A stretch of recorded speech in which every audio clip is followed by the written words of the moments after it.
আরো পরিষ্কার হবে। ইএফ এবং ওপিএ আলাদা করার জন্য আবারও একটু রিইটারেট করতেছি যে যে বিষয়গুলির উপর প্রজেক্ট টিমের কন্ট্রোল নাই নাই তাদেরকে আমরা বলি ইএফ। আর যে বিষয়গুলির উপর প্রজেক্ট টিমের কন্ট্রোল আছে তাদেরকে আমরা বলি ওপিএ। এন্টারপ্রাইজ এনভায়রনমেন্টাল ফ্যাক্টর দুইটা জায়গাতে অবস্থান করে, ইন্টারনাল এবং external. Organisational culture, structure, governance. কিছু অর্গানাইজেশন আছে গুড গভর্নেন্স প্র্যাকটিস করে, কিছু অর্গানাইজেশনের অর্গানাইজেশনাল স্ট্রাকচার খুবই rigid. Geographical distribution of facility, infrastructure, এগুলি ইএফ। এর মধ্যে থেকেই আপনাকে প্রজেক্টের কাজ করতে হবে, প্রজেক্টের কারণে এইসব জায়গায় পরিবর্তন আসে না। ইনফরমেশন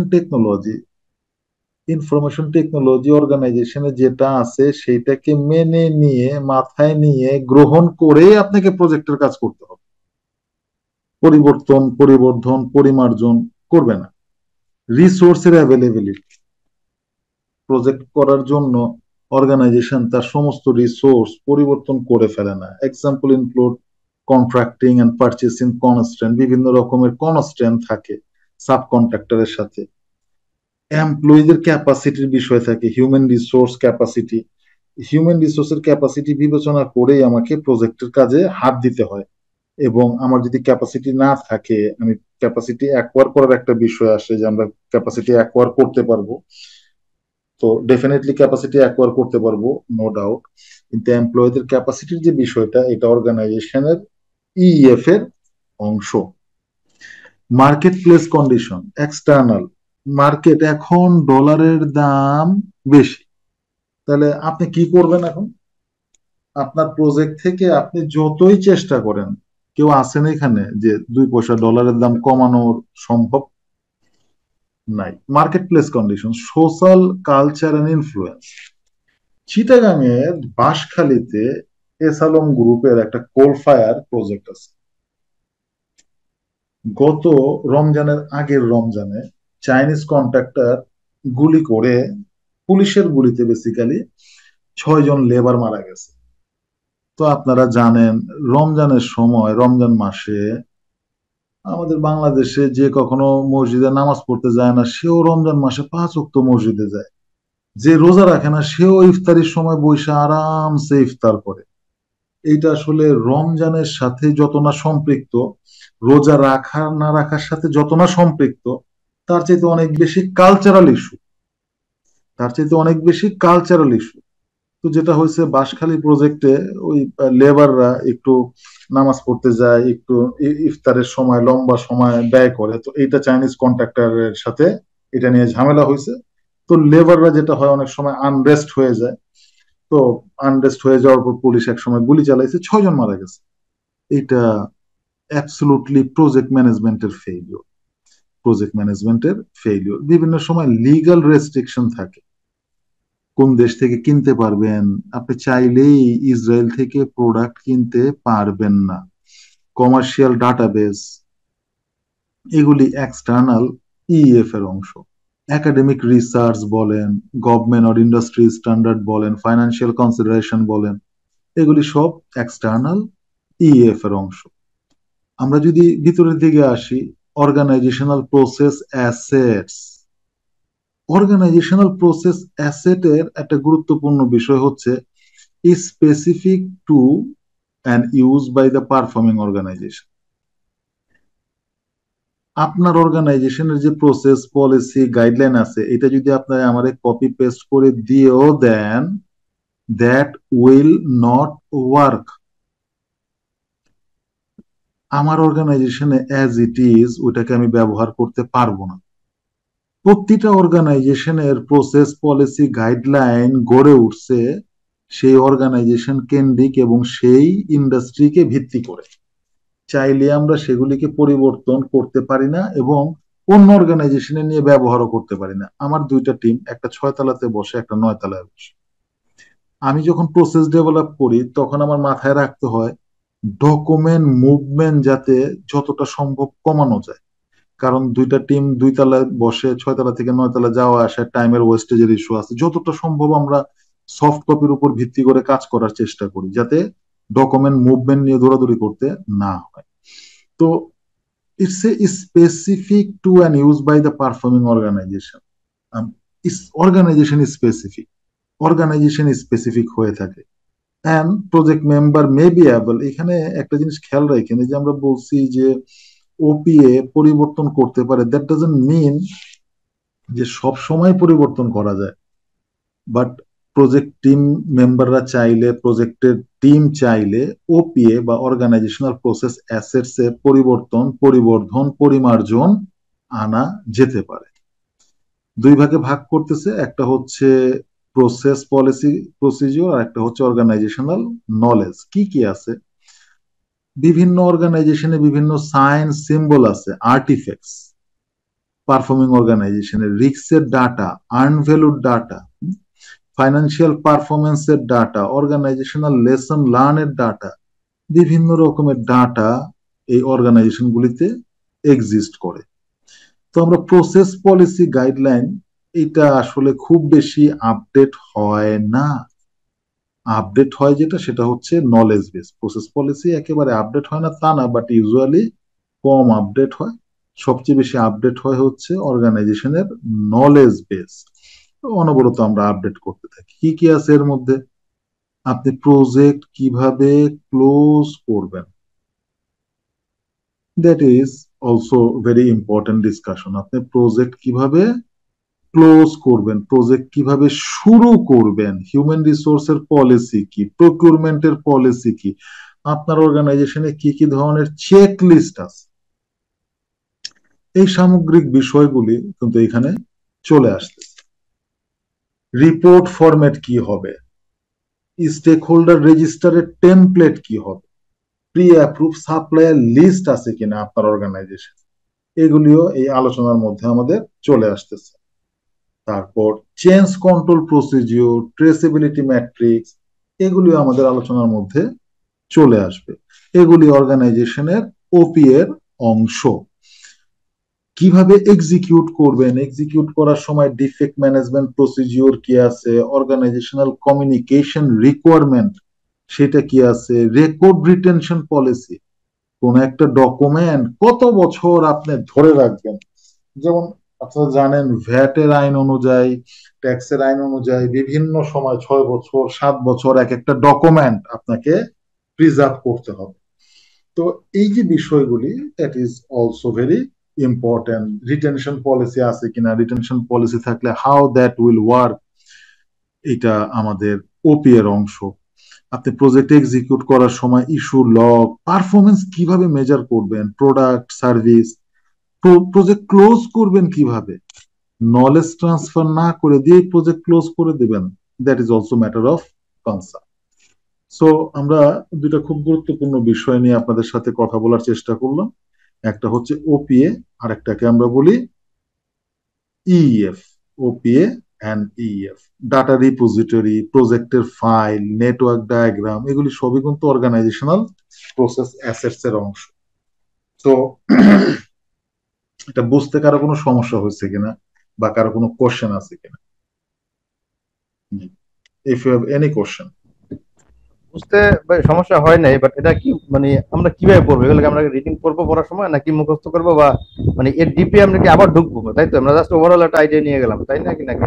না সাইদ ভাই, আমরা কখনোই মুখস্থ করব না।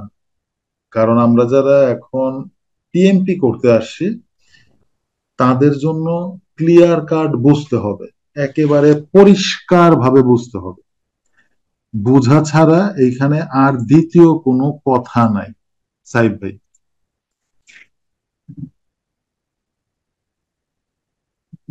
বলেন। সাইদ ভাই আমি বলতেছি মানে এটা তো আমরা খুব দ্রুত গেলাম, মানে এই যে টার্মস গুলো যেগুলো বলছেন, কারণ সবগুলো তো আমার এই মুহূর্তে আর মনে আসতেছে না এই সময়ের ভিতরে। এটা কি আমি আবার রিভিশন দিব, বা নাকি এর ডিটেলস আমরা আবার ওয়ান বাই ওয়ান ঢুকবো?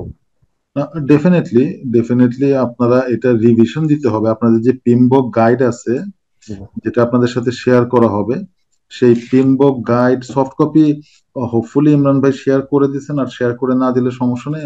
রিসোর্সের একটা প্যাক শেয়ার করে দেওয়া হবে। তো সেটা আমরা দেখবো, জানবো, পড়বো। আমরা চেষ্টা করব প্রজেক্ট ম্যানেজমেন্ট যাতে আমরা কোনোভাবে ভুলতে না পারি। এখন আপনাদেরকে ইএফ পড়াবেন নুরা ফাতেহি। ওনার কাছ থেকে আমরা একটু বোঝার চেষ্টা করি যে আসলে প্রজেক্টের ইএফ বলতে কি বোঝায়। নুরা ফাতেহি সহ অন্যদের বাংলাদেশ সফরে এনবিআর এর আপত্তি। এনবিআর বড়ই বেরসিক, তাদের আপত্তির কারণ কি? ঢাকায় একটা অনুষ্ঠান হয়েছে, সেটা গ্লোবাল অ্যাচিভার্স অ্যাওয়ার্ড 2022 নামে। সেই এই একটু যে একটা জিনিস আর একটু ক্লিয়ার করি, যে গ্লোবাল অ্যাচিভার্স অ্যাওয়ার্ড নামে একটা অনুষ্ঠান হইলো, এটা কি একটা প্রজেক্ট না প্রজেক্ট না? এটা আগে বলেন, সিদ্ধান্তে আসেন। গ্লোবাল অ্যাচিভার্স অ্যাওয়ার্ড একটা অ্যাওয়ার্ড প্রদানের অনুষ্ঠান, এটা কি একটা প্রজেক্ট না প্রজেক্ট? ভাই এটা তো মানে যেহেতু আমার এটা একটা প্রজেক্ট। এইটা একটা প্রজেক্ট।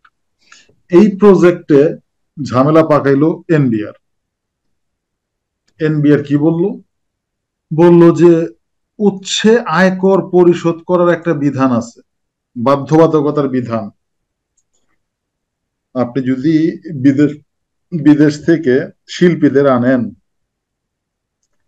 তাদের প্রদেয় অর্থ, তাদের যে পারিশ্রমিক দিবেন, বিমান ভাড়া দিবেন, থাকা খাওয়ার খরচ দিবেন, তার উপরে 30% উৎসে আয়কর পরিশোধের বাধ্যবাধকতা রয়েছে। আপনি যদি 30% উৎসে আয়কর প্রদান না করেন, তাহলে বিদেশ থেকে আপনি শিল্পীদের দেশে আনতে পারবেন না। প্রবলেমটা কোথায় বাচ্ছে বলেন তো? শুধু পড়াশোনা করে আমাদের লাভ নাই। এবং আপনারা একটু ইউটিউব দেখবেন, এই গ্লোবাল অ্যাচিভার্স অ্যাওয়ার্ড এই অনুষ্ঠানে নুরা ফাতেহি আসেন কিন্তু নাচেন নাই। ডেফিনেশন বুঝেন, আসা এক জিনিস, পারফর্ম করা আরেক জিনিস। উনি পারফর্ম করেন নাই। কেন পারফর্ম করেন নাই? কারণ আমরা যখন এই প্রজেক্টের ব্যাপারে চিন্তা ভাবনা করছি, আমরা ইইএফ কে বিবেচনায় আনি নাই। ইএফ কে বিবেচনায় না আনার কারণে এই প্রজেক্ট ফেল করছে। 30% উৎসে আয়কর দিতে হবে, সোর্স ট্যাক্স দিতে হবে। এইটা কোত্থেকে আসে? প্রজেক্টে যে এই যে আঘাতটা আসলো, এই আঘাতটা কোত্থেকে আসলো বলেন? এনবিআর থেকে। ইএফ থেকে। হ্যাঁ, মানে যদি আমি, হ্যাঁ, ইএফ থেকে। ইএফ থেকে, এক্সটার্নাল ইএফ। ইএফ এর প্রভাবের কারণে এই প্রজেক্টটা করতে আমাদের বিপদে পড়তে হইল, এবং এই প্রজেক্টটা সুন্দরভাবে করা যায় নাই।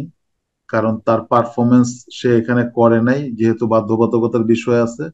এবং 30% budget is very big volume of budget. 30% মানে হচ্ছে যদি 10 কোটি টাকার প্রজেক্ট হয়, তাহলে এটার খরচ দাঁড়াবে আরো 3 কোটি, 13 কোটি টাকা।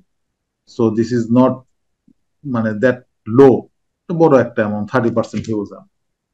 তো এটা বলার উদ্দেশ্য হচ্ছে যে আমরা সবসময় চেষ্টা করব যে আমরা যা আলোচনা হইল তার সাথে সম্পৃক্ত কোনো বিষয় আছে কিনা, যেখান থেকে আমাদের এগুলি যে যেটা সাইব ভাই জিজ্ঞেস করলেন যে ভাই এগুলি কি আমাদের মুখস্থ করতে হবে বা মনে রাখতে হবে, এরকম কিছু কিনা। সাইব ভাই, আপনি ইএফ এর কথা ভুলে গেলেও এই নুরা ফাতির কথা তো ভোলা সম্ভব না। সাইব ভাই, না ভাইয়া। জি, আমাদের কানেক্ট করতে হবে যে কেন আমরা নুরা ফাতেহিকে পারফর্ম করতে দেখতে পারলাম না। তার কারণ হচ্ছে ইএফ, আর কোনো কারণ না। এবং এটা যদি আমাদের বুঝে আসে, তাহলে খুব সাবধানতা অবলম্বন করতে হবে। ইএফ কে ইগনোর করা যাবে না। ইএফ কে যারা যারা ইগনোর করছে তারাই বিপদে পড়ছে। ইএফ কে ইগনোর করা যাবে না। নাও আমরা একটা ড্রয়িংসে চলে আসলাম। আজকে ইনিশিয়াল ক্লাস আমি 1 ঘন্টা আপনাদের সাথে কথা বলবো, এরপর আমাদের সেশন টাইম বাড়বে, সমস্যা নেই। এখানে একটা প্রসেস ম্যাপ আপনারা দেখতেছেন হোপফুলি, দেখতে পাচ্ছেন কি? আমি একটু দেখি, হ্যাঁ দেখতে পাচ্ছেন আপনারা। তো আমি ক্রস ফাংশনাল এই চার্টটা নিছি। তো আমরা এইখানে লিখতে চাচ্ছি ইএফ।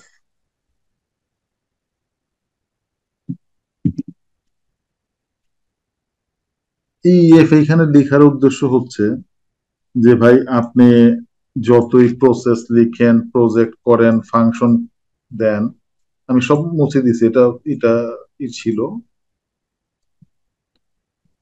আমি ধীরে ধীরে সব নিয়ে আসবো, সমস্যা নেই। আমি এতটুক যদি একটা প্ল্যাটফর্ম তৈরি করি, এটা কিন্তু ওভার পিরিয়ড অফ টাইম আমি আপনাদের সাথে প্রায় 50 ঘন্টা মিনিমাম আছি, আরো বেশি আছি। আজকের এইটা যদি কিছু বুঝে নাও আসে, কোনো সমস্যা নেই। আমি এখানে একটার পর একটা ড্রয়িংস করব। যেমন প্রথম আমরা এখানে যদি আলোচনায় আসি, আমরা বলবো যে ইটস এ ইনিশিয়েশন,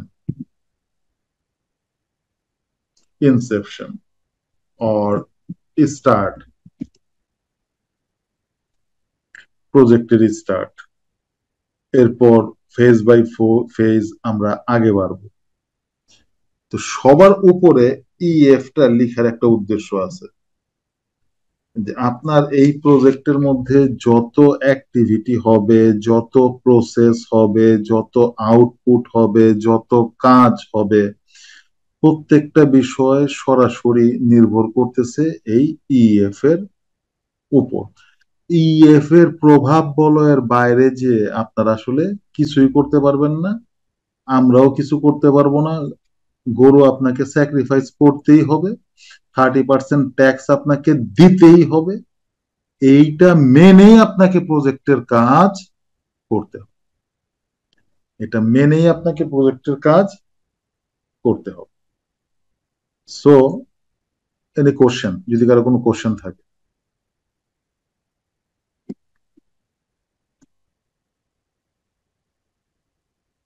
যদি কোশ্চেন না থাকে, আমি আপনাদের আরো একটু সময় নিচ্ছি।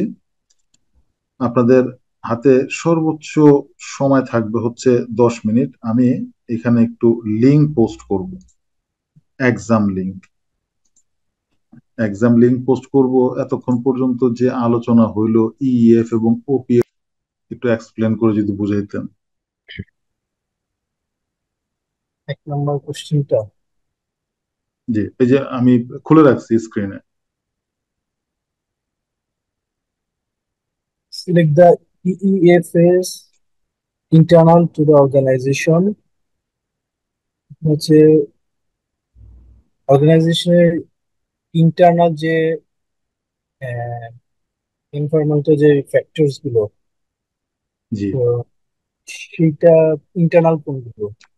হ্যাঁ, এবং এখানে কিন্তু স্পেসিফিক ভাবে তারা বলে দিছে যে অর্গানাইজেশনের তো ইএফ দুই জায়গায় হয়, একটা হচ্ছে ভ্যাটের আইন, ট্যাক্সের আইন, বিল্ডিং কোড, তারপর এনভায়রনমেন্টাল আইন। এগুলি অর্গানাইজেশনের বাইরের, প্রজেক্টের বাইরের, অর্গানাইজেশনের বাইরের, প্রজেক্টের বাইরে। বাংলাদেশে যদি একটা বিল্ডিং তৈরি করেন, বিল্ডিং কোড না মেনে আপনি বিল্ডিংটা করতে পারবেন না। বিল্ডিং কোড কি আপনার প্রজেক্টের মধ্যে ডিফাইন করা হয়েছে? না, বিল্ডিং কোড ডিফাইন করা হয়েছে আউটসাইড দ্যাট প্রজেক্ট, এবং বিল্ডিং কোড মেনেই আপনাকে প্রজেক্টের কাজ করতে হবে। সো এটা একটা পার্ট। আর একটা হচ্ছে internal, internal to organisation, internal to project, internal to organisation, internal to project. তো এখানে বেসিক্যালি ইএফ গুলি জানতে চাইছে যেগুলি অর্গানাইজেশনের ইন্টারনাল, এক্সটার্নাল গুলি এখানে জানতে চায়নি, ইন্টারনাল গুলি জানতে চাইছে। জি, ওই সেন্সে দেখেন, অর্গানাইজেশনের vision, mission, value, belief, culture, norms, এগুলি অর্গানাইজেশনের ভিতরগত বিষয়। এটা সত্যি ইন্টারনাল, ইজেন্ট এনামুল ভাই? রাইট। কিন্তু চাইলেই কি আপনি আপনার অর্গানাইজেশনের ভিশন, কোন একটা প্রজেক্ট টিম বললো, ধরেন ব্রাকের কথা বলি এক্সাম্পলের জন্য, তো ব্রাকের যে ভিশন মিশন আছে, কোন প্রজেক্টের কারণে সেই ভিশন মিশন কখনো পরিবর্তন হয় নাকি প্রজেক্ট গুলিকে এমন ভাবে অ্যালাইন করা হয় যাতে ভিশন মিশনের সাথে সেটা ইন প্যারালাল থাকে, অ্যালাইন থাকে? কে কাকে পরিবর্তন করে, কে কাকে প্রভাবিত করে? ভিশন মিশন পরিবর্তন করে না। পরিবর্তন করে না, করবেও না, দরকার হয় প্রজেক্ট বন্ধ করে দিবে, দরকার পড়লে প্রজেক্ট বন্ধ করে দিবে, কিন্তু vision mission value belief system and cultural norms পরিবর্তন করবে না। না। তাহলে এটা হচ্ছে ইন্টারনাল ইএফ এর অংশ। Virtual team, shared resource and cloud computing,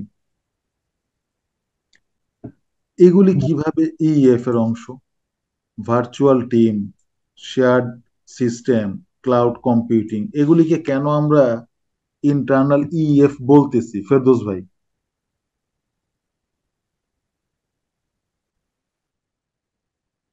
Ferdous ভাই শুনতে পাচ্ছেন আমাদের? আমরা মাত্র 1 ঘন্টা আপনাদের কষ্ট দিই, বেশি তো সময় নিব না। আর এই সময়টুক বলেন ফেরদৌস ভাই, শুনতে পাচ্ছেন আপনাকে, ইমরান ভাই, সাইব ভাই।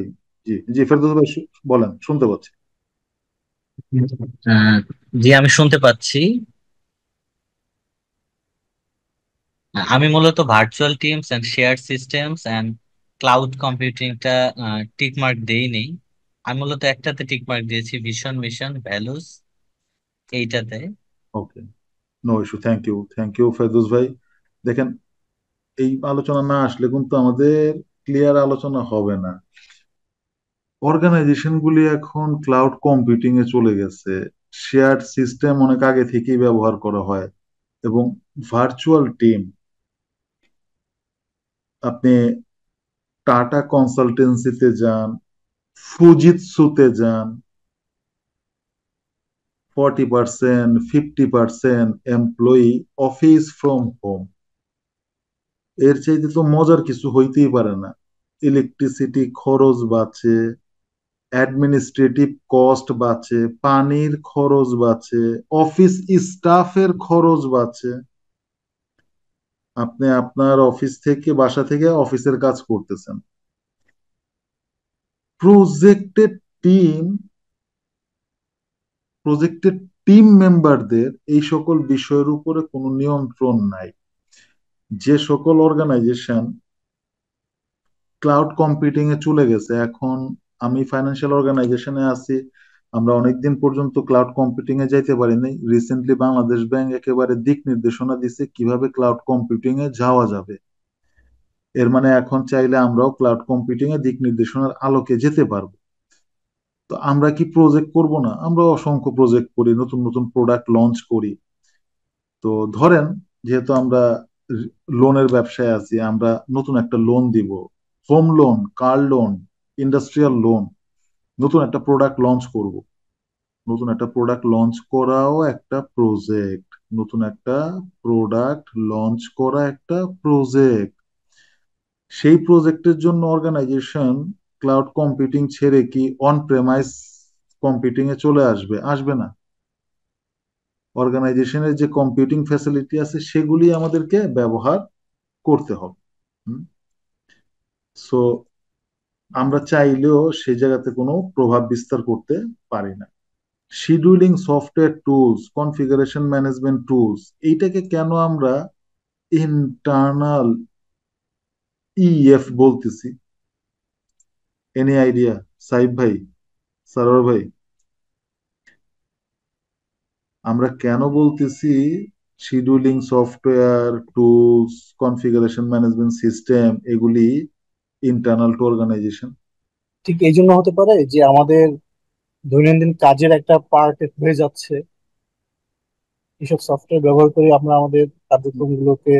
না, ওই মানে সেন্সে না।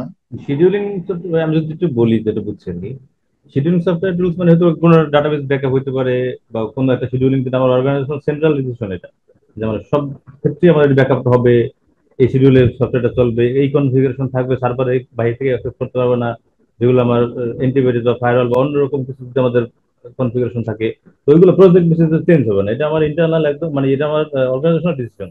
প্রজেক্টের বেলাতেই আমার এটা মানে ফিক্স, এটা চেঞ্জ হবে না তো প্রজেক্ট। সঠিক বলছেন। আমি একটা গল্প বলি, অনেক গল্প করবো আপনাদের সাথে। তো আমার এক কলিগ আমার টিমের, সে টাইপ করে বিজয়ে, আর আমরা যারা আছি তারা বাংলা লেটার টাইপ করতে হলে ব্যবহার করি অভ্র। তো ও যখন বিজয়ে টাইপ করে কিছু একটা দিয়ে পাঠায় আমার এখানে আইসা, এটা জানি কেমন হয়ে যায়, বানান টানান সব ছুটে টুটে, যুক্তাক্ষর ছুটে ডুবে যায়। তো ও পাঠানোর পরই ঝাড়ি খায়। ঘটনা কি, পাঠাইলাম একরকম, হইলো আর একরকম। কি হয়েছে, গবেষণা করে দেখা গেল যে সে বিজয় ব্যবহার করে আর আমরা হচ্ছে অভ্রতে এগুলি পড়ার চেষ্টা করি বা দেখি বুঝি। তখন আমাদের এখানে সমস্যাটা হচ্ছে। তাহলে সমাধান কি? সমাধান হচ্ছে আমরা সিদ্ধান্তে আসছি সবাই অভ্র ব্যবহার করব, যাতে যে কেউ যে কারোটা কারেকশন করতে পারে, এবং একজনের কাছ থেকে আরেকজনের কাছে যাওয়ার পর এটা যাতে ডিস্টর্টেড না হয়ে যায়, ডাটাটা ঠিক মতো থাকে। এখন চাইলেও কি আমার ওই কলিগ বলতে পারবে না ভাই আচ্ছা আমি ভাই আসছে, আমি আসলে খালি প্যান্ট পরে বেরিয়ে যাবো নি। না, ইন্না লিল্লাহ। আচ্ছা, সো আমার ওই কলিগ চাইলেও বলতে পারবে না যে আমরা আমাকে আপনি বিজয় সফটওয়্যারটাই ব্যবহার করতে দেন। কেন? অর্গানাইজেশনের নিয়ম হচ্ছে অভ্রতে বাংলা টাইপ করা।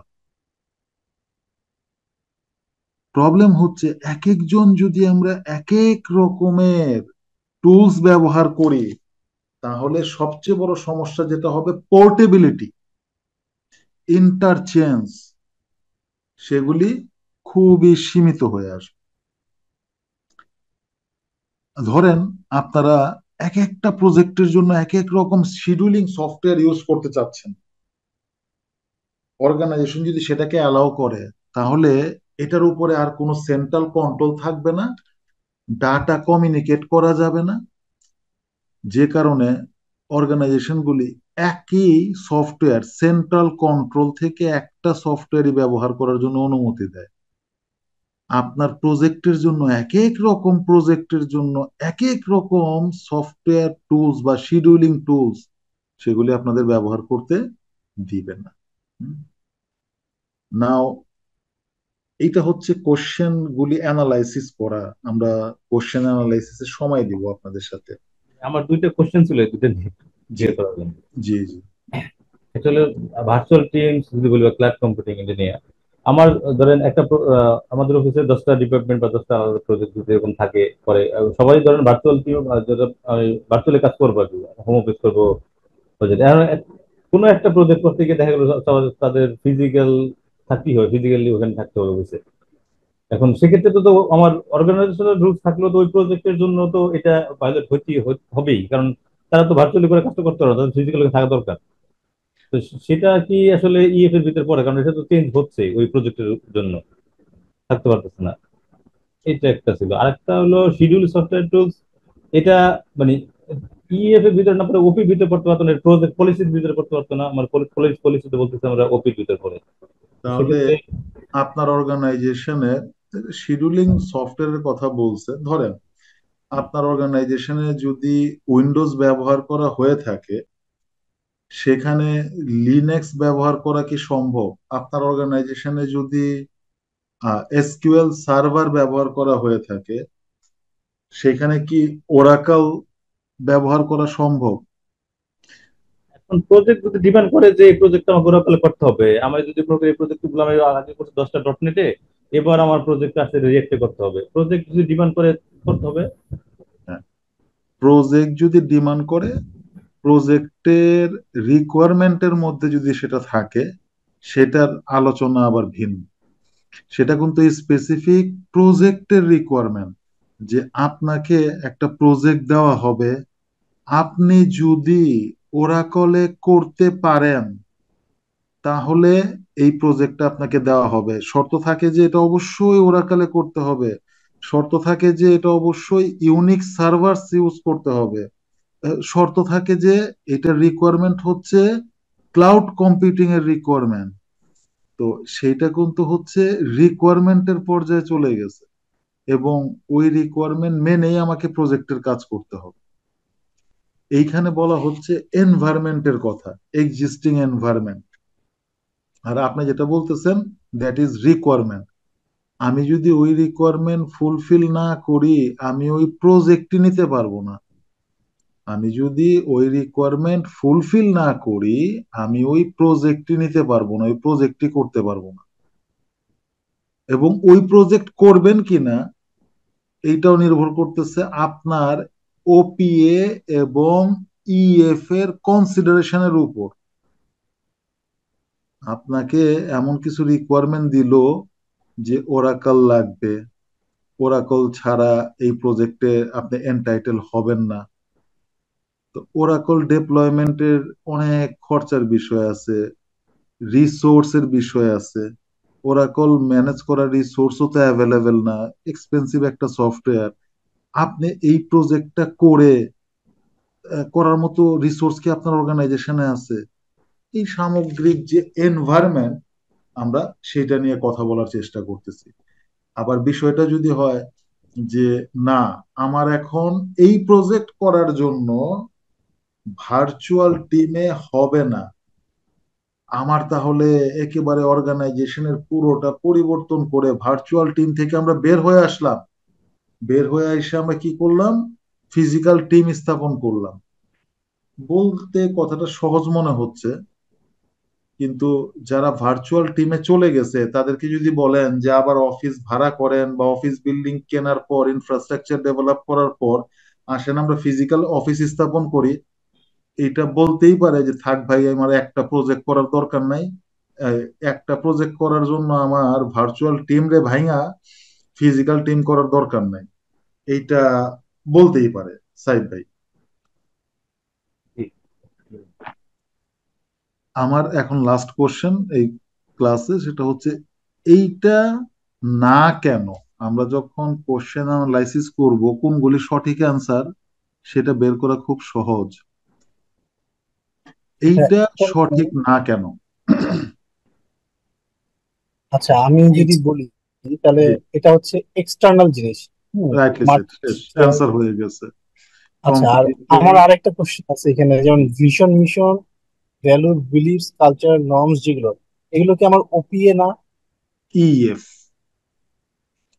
ওপিএ। ও, ওপিএ খুব ভ্যালিড কোশ্চেন করছেন। ওপিএ আর ইএফ এর মধ্যে তফাৎ একটাই, খুব ইম্পর্টেন্ট। এবং এটা নিয়ে কিন্তু মানে এখন যতই মনে হচ্ছে বুঝে বুঝে ফেলছি, আমরা বুঝি নাই, আমরা জানি। প্রজেক্ট ম্যানেজমেন্ট টিম যে বিষয়গুলিকে প্রভাবিত করতে পারে, পরিবর্তন করতে পারে, সেগুলি ওপিএ। যেগুলির পরিবর্তন করতে পারে না ইএফ। এই হচ্ছে আপনার মাপকাঠি এনামুল ভাই। আচ্ছা আচ্ছা আচ্ছা, মনে হচ্ছে যেন প্যাচ লেগে যাচ্ছে, তারপর আশা করি যে আস্তে আস্তে ক্লিয়ার হয়ে যাবে জিনিসগুলো ইনশাআল্লাহ। আপনি নিজেরা কোশ্চেন করেন, আমি আমার প্রজেক্ট ম্যানেজমেন্ট টিম ভীষণ পরিবর্তন করে দিতে পারবে? না। তাইলে ইএফ। মিশন পরিবর্তন করতে পারবে? না। আমাদের ভ্যালুস বিলিফ, কালচার, না, কোনোটাই পরিবর্তন করা সম্ভব না। সম্ভব না। যদি সম্ভব না হয় তাহলে এটা ইএফ, আর যদি সম্ভব হয় তাহলে ওপিএ। ওপি। আমরা আচ্ছা, এইভাবে এটাকে ডিফারেন্সিয়েট করব। মানে এই একটা কোশ্চেন দিয়ে আমি পার্থক্য করে নেবো যে কোনটা জি, ওপি আর কোনটা ইএফ। একেবারে রাইটলি সেট। যেটার উপর কন্ট্রোল আছে সেটা ওপিএ, যেটার উপর কন্ট্রোল নাই সেটা EF. EF. Okay, thank you. So thank you so much. আমি সেশনটা ক্লোজ করব, আপনাদেরকে আরেকটা লিঙ্ক পোস্ট করব। আপনারা কাইন্ডলি ওই লিঙ্কটাও 10টা মিনিট সময় নিয়ে একটু অ্যান্সার করবেন। এবং ওইটা হচ্ছে ওপি এর উপর, এটা হচ্ছে যেরকম ইএফ এর উপর, ওইটা হচ্ছে ওপি এর উপর। তখন আরো আন্ডারস্ট্যান্ডিংটা ক্লিয়ার হবে। So thank you so much. আমি লিভ করতেছি, ইনশাল্লাহ নেক্সট সোমবারে আপনাদের সাথে দেখা হবে। বাকি কমিউনিকেশন গুলি আমাদের ইমরান ভাই করবেন। আজকে আমি জাস্ট আইস ব্রেকিংটা করলাম, আমাদের সুন্দর একটা জার্নি শুরু করলাম। এবং আমার একটা রিকোয়েস্ট থাকবে, যারা পার্টিসিপেন্টস থাকবেন তারা ভাই সফট কপি বইটা যদি ল্যাপটপে নিয়ে বসতে পারেন, অথবা আপনার হাতের কাছে যদি বইটা থাকে পিমবক্স 6, আমি সাজেস্ট করব সফট কপি। এবং আমরা কিন্তু খুবই পার্টিকুলার ওয়েতে যাব, অ্যাসাইনমেন্ট দিব, ডকুমেন্ট ডেভেলপ করতে বলবো, এবং বই রেফার করব, প্রেজেন্টেশন সব আপনাদের দিয়ে দিব, আমার কোনো সমস্যা নেই। কিন্তু আমি প্রচুর পরিমাণে বই রেফার করব, বইয়ের লাইন বাই লাইন আচ্ছা যাব। আপনার বসেন, হয়ে গেছে। জি। তো ওইভাবে আমরা একটু সেশনগুলিতে সফট কপি বইটা নিয়ে যেতে বসতে পারি। That's all from my part. So thank you so much for living.